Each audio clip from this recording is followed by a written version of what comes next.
प्रधानमंत्री नरेंद्र मोदी आज यूपी के बुलंदशहर में करेंगे 2024 लोकसभा चुनाव का शंखनाद। बड़ी रैली को संबोधित कर साधेंगे 31 से कई निशाने। सूबे को देंगे 20,000 करोड़ की परियोजनाओं की सौगात।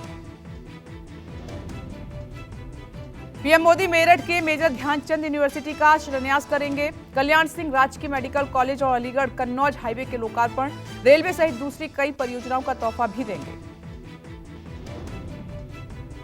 पीएम मोदी ने 2014 में 10 साल पहले भी अपने चुनाव की कैंपेनिंग की शुरुआत बुलंदशहर से ही की थी। पीएम मोदी के लिए वेस्ट यूपी का बुलंदशहर शुभ माना जाता है। बुलंदशहर में पीएम मोदी की सभा के मद्देनजर ट्रैफिक एडवाइजरी जारी की गई है। नोएडा, ग्रेटर नोएडा और यमुना एक्सप्रेसवे पर रूट में बदलाव है। पुलिस ने दिया वैकल्पिक रूटों का सुझाव।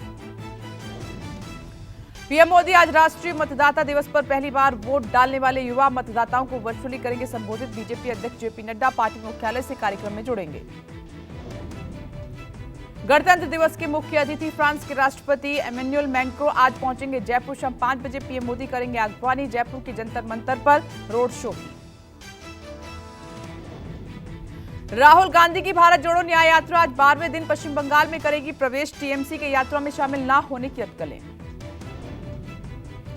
राहुल गांधी की यात्रा की एंट्री के पहले टीएमसी प्रमुख ममता बनर्जी का बड़ा ऐलान। लोकसभा चुनाव अकेले लड़ने का ऐलान। राहुल की यात्रा में शामिल होने का भी नहीं है इरादा। महाराष्ट्र में इंडिया गठबंधन में सीट बंटवारे को लेकर आज महाविकास अघाड़ी की बैठक है। एनसीपी शरद गुट, शिवसेना उद्धव गुट और कांग्रेस की 20 सीट बंटवारे पर दूसरे दौर की बैठक है। वाराणसी के ज्ञानव्यापी परिसर की सर्वे रिपोर्ट होगी सार्वजनिक। कोर्ट ने हिंदू मुस्लिम पक्षों के साथ सभी याचिकाकर्ताओं को एएसआई रिपोर्ट देने का सुनाया फैसला। 18 दिसंबर को कोर्ट को सौंपी गई थी रिपोर्ट।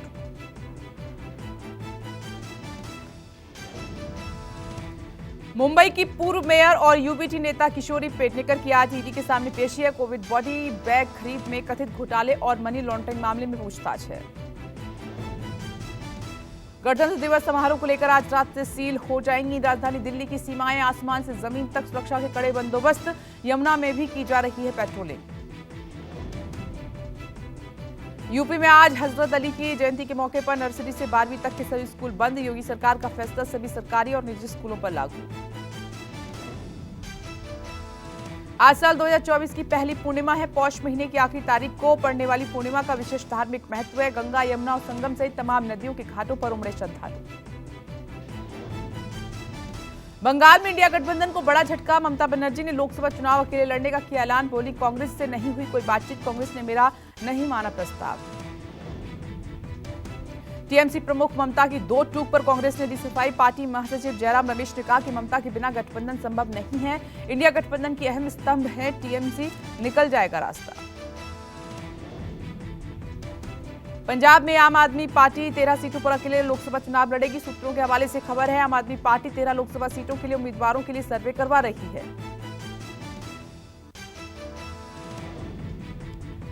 पंजाब के मुख्यमंत्री और आप नेता भगवंत मान का दावा है अकेले जीत लेंगे राज्य की सभी 13 सीटें। हालांकि भगवंत मान ने कहा कि हम टीएमसी को फॉलो नहीं करेंगे। इंडिया गठबंधन में दरार पर बीजेपी ने कसा तंज। केंद्रीय मंत्री ज्योतिरादित्य सिंधिया ने कहा कि घमंडिया गठबंधन का सच आया सामने। प्रहलाद जोशी ने कहा कि फोटोशूट का यही अंजाम होना है।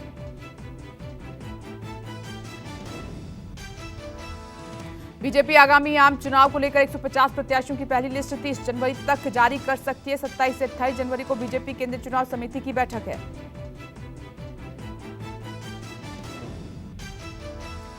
बिहार के जननायक कर्पूरी ठाकुर पर सियासत जारी है। पीएम मोदी ने की कर्पूरी के बेटे रामनाथ से फोन पर बात। परिवार संग पीएम आवास आने का न्योता भी दिया।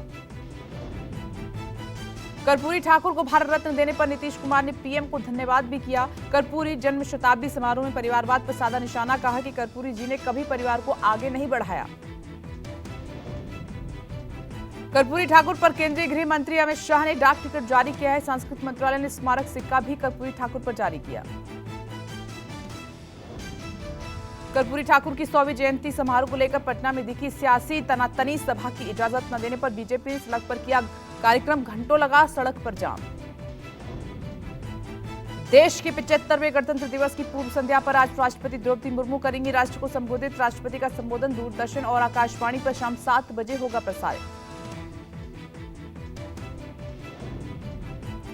पीएम मोदी ने की केंद्रीय मंत्रियों से फिलहाल अयोध्या ना जाने की अपील। कहा कि वीवीआईपी मूवमेंट से आम श्रद्धालुओं को होगी परेशानी। मार्च में रामलला के दर्शन के लिए जाने की सलाह दी। बजट से पहले हलवा सेरेमनी का किया गया आयोजन। वित्त मंत्री निर्मला सीतारमण ने कर्मचारियों को बांटा हलवा। 1 फरवरी से बजट सेशन से पहले 30 जनवरी को सर्वदलीय बैठक भी है। रामलला के दर्शन के लिए बीजेपी का बड़ा प्लान है। बीजेपी शासित राज्यों के सीएम करेंगे रामलला के दर्शन। अलग अलग तारीख को कैबिनेट के साथ करेंगे दर्शन। 31 जनवरी को त्रिपुरा के सीएम कैबिनेट संग करेंगे दर्शन। 1 फरवरी को यूपी के सीएम योगी आदित्यनाथ करेंगे दर्शन। केंद्रीय गृह मंत्री आज जम्मू को देंगे इलेक्ट्रिक बस सेवा की सौगात। वर्चुअली 100 इलेक्ट्रिक बसों को दिखाएंगे हरी झंडी। राजौरी आतंकी हमले की वजह से टल गया था उद्घाटन समारोह।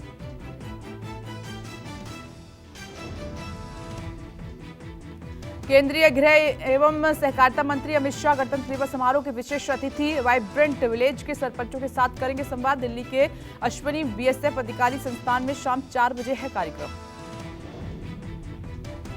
पश्चिम बंगाल की सीएम ममता बनर्जी बुधवार को सड़क हादसे में हुई मामूली रूप से जख्मी। अचानक ब्रेक लगने से ममता के सिर में लगी चोट। वर्धमान से लौट रही थी कोलकाता। गणतंत्र दिवस परेड में कर्तव्य पथ पर इस्पात। दिल्ली पुलिस की महिला टुकड़ी भी शामिल होगी। इतिहास में पहली बार रिपब्लिक डे परेड में शामिल होंगी दिल्ली महिला पुलिस की टुकड़ी। उद्यान में थाईलैंड के एक सांस्कृतिक समूह ने रामायण प्रस्तुत की और थाई कलाकारों ने अपने अभिनय से लोगों की वाहवाही लूटी। दिल्ली के वेस्टर्न कोर्ट में बुधवार को केंद्रीय लोक निर्माण विभाग का कार्यक्रम हुआ। विभाग के जूनियर इंजीनियर्स की तरफ से नए साल का मिलन समारोह आयोजित किया गया।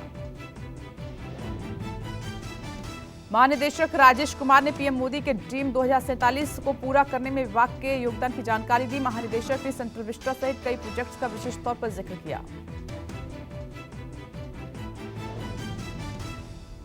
प्रवर्तन निदेशालय ने एनसीपी विधायक रोहित पवार को फिर किया तलब। पूछताछ के लिए 1 फरवरी को पेश होने को कहा है। कोऑपरेटिव कर्ज घोटाला मामले में रोहित ने बुधवार को हुई 11 घंटे की उनसे पूछताछ। ईडी दफ्तर से बाहर निकलने पर रोहित का जोरदार स्वागत। डीजे पर झूमे समर्थक, जमकर हुई आतिशबाजी।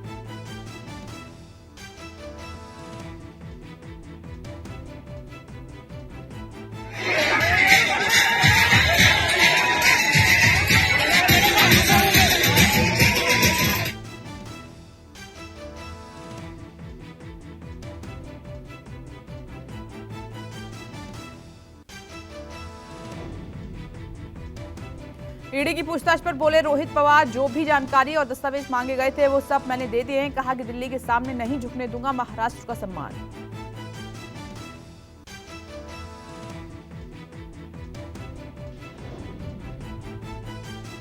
रोहित पवार के साथ ईडी ऑफिस सुप्रिया सुले भी पहुंची थी। एनसीपी नेताओं ने मोदी सरकार पर लगाए विपक्षी दलों को परेशान करने का आरोप।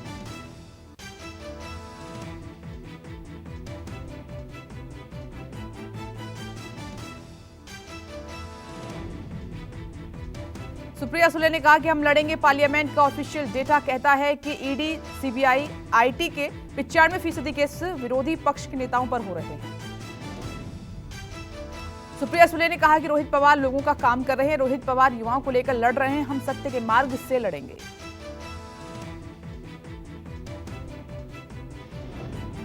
कोऑपरेट करेंगे। ईडी, सीबीआई एजेंसीज, जो भी हो एजेंसीज, जब हमें सवाल करेगी हम पूरी ईमानदारी से, रिस्पेक्ट से उनके हर सवाल का बड़े आदर से हम जवाब देंगे। महाविकास अघाड़ी रोहित पवार के साथ संजय राउत ने कहा कि अजित पवार को अभी अच्छी नींद आती होगी। अजित पवार ने ईडी को चेकमेट किया। अभी अजित पवार बीजेपी के साथ हैं। संजय राउत ने कहा कि ईडी के डर से कई लोग बीजेपी में गए हैं। जांच एजेंसियां बीजेपी की ही शाखा हैं। घोटाले का भंडाफोड़ हम करते हैं, इसीलिए हम पर कार्रवाई होती है। राहुल गांधी की भारत जोड़ो न्याय यात्रा आज कूच बिहार के रास्ते पश्चिम बंगाल में करेगी प्रवेश। सुबह 9 बजे बशीर हाट पहुंचेगी यात्रा। पश्चिम बंगाल के कूच बिहार के खागराबाड़ी चौक पर राहुल गांधी सुबह 11 बजे करेंगे जनसभा को संबोधित। असम के मुकाबले पश्चिम बंगाल में छोटी रहेगी राहुल गांधी की यात्रा। राज्य के 7 जिलों को कवर के दौरान 523 किलोमीटर चलेगी भारत जोड़ो न्याय यात्रा। पश्चिम बंगाल में कांग्रेस के गढ़ रहे मालदा और मुर्शिदाबाद में भी राहुल गांधी की यात्रा जाएगी।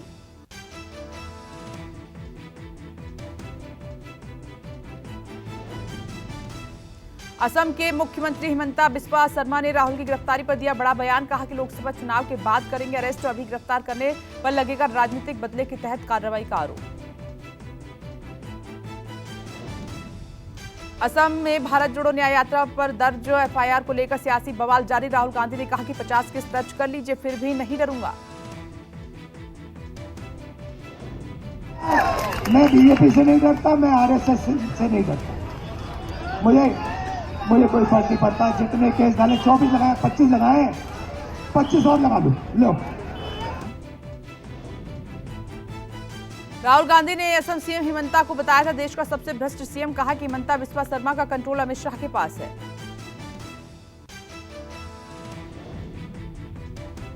कांग्रेस अध्यक्ष मल्लिकार्जुन खड़गे ने राहुल की सुरक्षा को लेकर जताई चिंता। केंद्रीय गृह मंत्री अमित शाह को पत्र लिखकर सुरक्षा बढ़ाने की मांग। 19 दिन बाद एक बार फिर शेख शाहजहां के घर पर केंद्रीय बलों को लेकर ईडी ने की छापेमारी। राशन घोटाले को लेकर शाहजहां शेख के घर रेड हुई। टीएमसी नेता शाहजहां शेख के घर का अधिकारियों ने दरवाजा तोड़ा। 100 से ज्यादा सीआरपीएफ के जवान भी मौके पर मौजूद।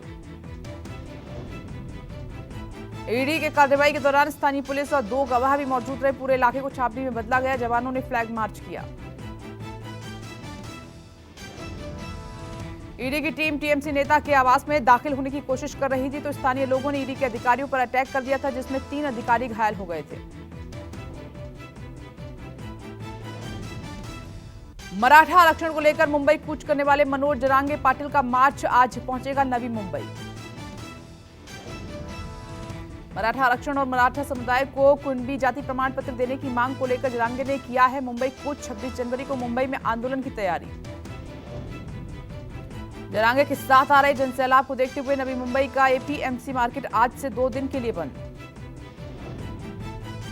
मुंबई के मीरा रोड इलाके में हुए सांप्रदायिक तनाव पर बोले जरांगे, मराठा आंदोलन को पटरी से उतारने की साजिश, मुस्लिमों को बनाया जा रहा है टूल किट। जरांगे ने कहा कि मीरा रोड एक संवेदनशील क्षेत्र है। सी ग्रेड के नेताओं को नफरत भरे बयान देने और माहौल खराब करने की इजाजत क्यों दी जा रही है। दिल्ली एनसीआर में कड़ाके की सर्दी, तापमान 7 डिग्री तक लुढ़का। शीतलहर से कांपे लोग। दिल्ली में सुबह हुई बारिश ने बढ़ाई ठंड। बारिश के बाद लोगों को कोहरे से मिली राहत। दिल्ली एनसीआर में विजिबिलिटी में थोड़ा सा सुधार हुआ है। उम्मीद की जा रही है कि आज के बाद ठंड से थोड़ी राहत जरूर मिलेगी। उत्तर भारत में कोल्ड अलर्ट जारी है। यूपी से पंजाब तक कोल्ड डे की स्थिति। अगले 2 दिन तक सर्दी से कोई राहत नहीं मिलने वाली। उत्तर प्रदेश में न्यूनतम तापमान 3 से 5 डिग्री सेल्सियस के बीच बना हुआ है। वहीं पंजाब, हरियाणा, चंडीगढ़, दिल्ली, राजस्थान, मध्य प्रदेश, बिहार में भी तापमान 7 डिग्री दर्ज किया गया।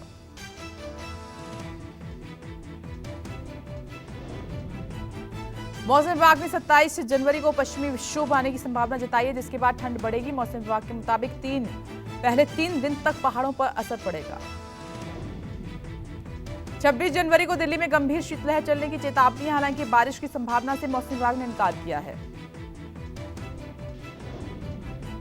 यूपी के वाराणसी में ठंड और कोहरे की डबल मार है। कई जगह विजिबिलिटी 0 दर्ज की गई है। कोहरे के कारण दिन में हो रहा अंधेरा। उत्तराखंड में बर्फबारी की आशंका के बाद बेहद ठंड का अलर्ट है। हिमाचल प्रदेश में भी बर्फबारी की भविष्यवाणी।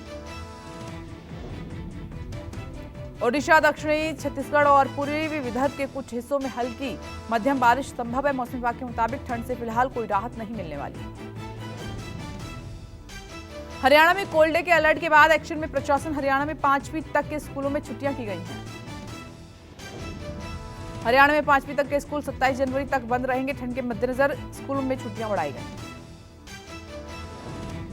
चंडीगढ़ शहर में शीतलहर और घना कोहरा जारी है। लोग कड़ाके की ठंड से बचने के लिए अलाव का सहारा भी ले रहे हैं।